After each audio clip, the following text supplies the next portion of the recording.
आज मैं आपको साइकोलॉजिकल डिस्टरबेंस का एक ऐसा केस सुनाऊंगा जिसे सुनकर आप परेशान हो सकते हैं। इस केस में 32 साल की एक हाईली एजुकेटेड औरत ने अपने ही घर के 4 बच्चों की जान ले ली, जिसमें उसका अपना 3 साल का बेटा भी शामिल है। दरअसल सोनीपत हरियाणा का ये एक रियल केस है।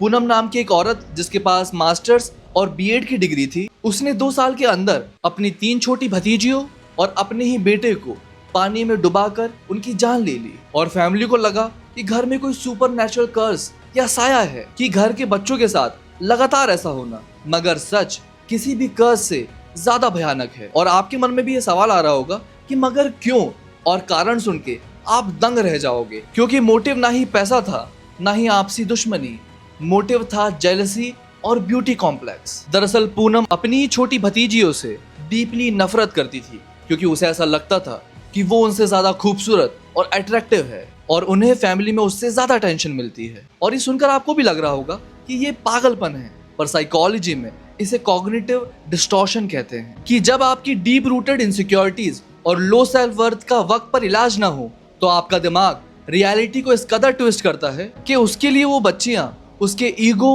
और एग्जिस्टेंस के ऊपर थ्रेट लगने लगी थी। अब एक सवाल ये है कि उसने अपने खुद के बेटे को ही क्यों मार दिया।